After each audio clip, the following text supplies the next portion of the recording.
"Look, keys to the room, please," Karoline Leavitt said, her voice steady but firm as she stood at the polished counter of the luxury hotel's reception desk. The receptionist, a young woman with a tight bun and a crisp, white uniform, glanced up from her computer screen, her expression unreadable. "Which room?" "We don't have any free rooms today," she replied, her tone clipped, almost dismissive. Karoline's brow furrowed slightly, but she maintained her composure. "I booked one yesterday," she said, pulling out her phone to show the confirmation email. The receptionist barely glanced at it before shaking her head. "Sorry, ma'am, we can't serve you. It's been booked to someone else already." Karoline blinked, her mind racing to process the words. She had booked the room well in advance, specifically for this trip to the city, where she had a series of important meetings lined up as the current press secretary of the United States. The hotel, a gleaming beacon of luxury with its marble floors and crystal chandeliers, had been her first choice for its reputation and proximity to her engagements.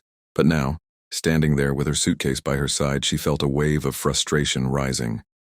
"That's not possible," she said, her voice taking on a sharper edge. "I have the confirmation right here. I booked it, and I expect to be accommodated." The receptionist's expression didn't change. She leaned forward slightly, her hands clasped on the counter, and repeated herself. "I'm sorry, ma'am. We can't serve you." Her tone was final, leaving no room for argument, but Karoline wasn't one to back down easily. She had faced far tougher challenges in her career, navigating the high-stakes world of politics with grace and determination. "Why not?" she demanded, her blue eyes narrowing as she searched the receptionist's face for an explanation. The young woman hesitated for a moment, then looked away, her lips pressing into a thin line. She didn't respond. Karoline's frustration boiled over into something more authoritative. She straightened her posture, her tailored gray blazer giving her an air of command. "I'd like to speak to the manager," she said, her voice carrying the weight of someone who was used to being heard. The receptionist didn't argue this time. She picked up the phone, murmured a few words, and within moments, a man in a sleek black suit appeared from a side door. He was middle-aged, with a slicked-back hairstyle and a forced smile that didn't reach his eyes. "I'm the manager," he said, extending a hand that Karoline didn't take. "How can I assist you?" Karoline didn't waste time. "I booked a room here yesterday, and now I'm being told it's been given to someone else. I'd like to know why I'm being denied the accommodation I paid for." The manager's smile faltered, but he quickly recovered, clasping his hands in front of him. "I'm sorry, Ms. Leavitt," he said, clearly recognizing her. "We're unable to accommodate you today. It's a simple mix-up. Nothing more." Karoline's patience was wearing thin. "A mix-up?" she repeated, her voice rising slightly. "I have a confirmation email. This isn't a mix-up, it's a refusal. I want to know why." The manager shifted uncomfortably, his eyes darting to the side as if looking for an escape. "We're fully booked," he said finally, though his tone lacked conviction. Karoline wasn't buying it.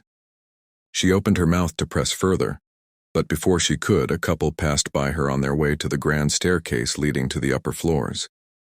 They were whispering to each other, their voices low but just loud enough for Karoline to catch their words. "That's the press secretary," the woman murmured to her partner.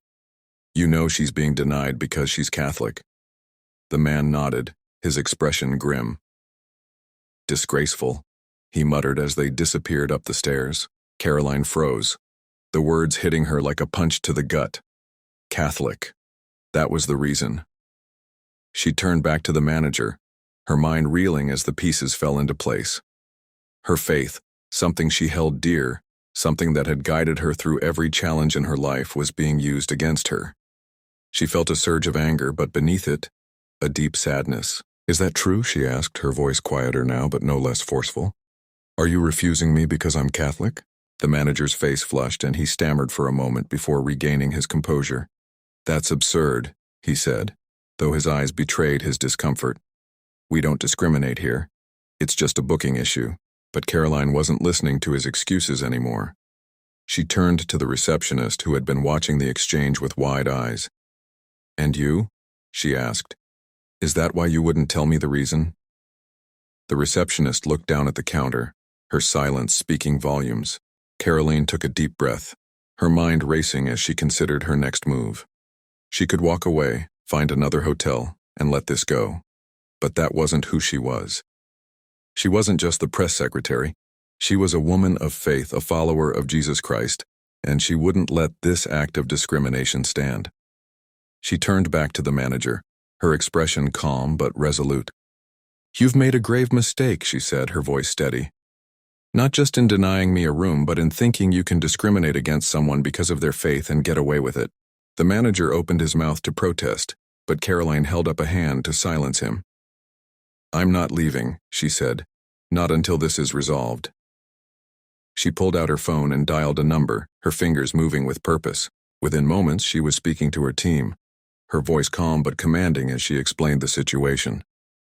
"I need a press conference set up outside this hotel in the next hour," she said, "and I want legal counsel on the line. This isn't just about me. It's about every person who's ever been turned away because of who they are or what they believe." The manager's face paled as he realized the gravity of what was happening. Karoline wasn't just a guest. He was dealing with someone who had the power to make this a national issue. And that's exactly what she intended to do. Within the hour, the front of the hotel was swarming with reporters, cameras flashing as Karoline stepped out to address the crowd. She stood tall, her blonde hair catching the sunlight, her expression one of quiet strength. "I came to this hotel expecting to be treated with the same respect as any other guest," she began, her voice carrying over the murmurs of the crowd. "Instead, I was denied a room I had booked because of my faith. I'm a Catholic, and I'm proud of it. My faith in Jesus Christ has guided me through every challenge in my life, and it's what gives me the strength to stand here today, calling out this injustice." The crowd was silent, hanging on her every word. "This isn't just about me," she continued. "This is about every person who has ever been discriminated against because of their beliefs. It's about the values we hold as a nation. Values of equality, of fairness, of love for one another, just as Christ taught us." She paused, her eyes scanning the crowd before landing on the manager who had followed her outside and was now standing off to the side, his face a mask of dread. "I could have walked away," she said. "I could have let this go. But I serve a God who calls us to stand up for what's right even when it's hard. And that's what I'm doing today. I'm filing a lawsuit against this hotel for discrimination, and I'm calling on every person who hears this to hold businesses accountable when they fail to uphold the principles of justice and equality." The crowd erupted into applause, but Karoline wasn't done. She turned to the manager, her voice softening but still firm. "I forgive you," she said, her words cutting through the noise. "Because that's what my faith teaches me, to love my enemies, to pray for those who persecute me. But forgiveness doesn't mean there aren't consequences. You'll face the consequences of your actions not out of vengeance, but so that others won't have to endure what I did today." The manager said nothing. His head bowed as the weight of her words settled over him. The reporters surged forward, shouting questions, but Karoline raised a hand to quiet them. "One last thing," she said, her voice steady. "To anyone who's ever been made to feel less than because of who you are or what you believe, don't be afraid. Stand firm in your faith, whatever it may be. Because love, the kind of love Jesus showed us, always wins in the end." With that, she stepped away from the podium, leaving the crowd speechless and the hotel staff in stunned silence. The manager knew he had made a terrible mistake, one that would cost him dearly. But for Karoline, this wasn't about revenge.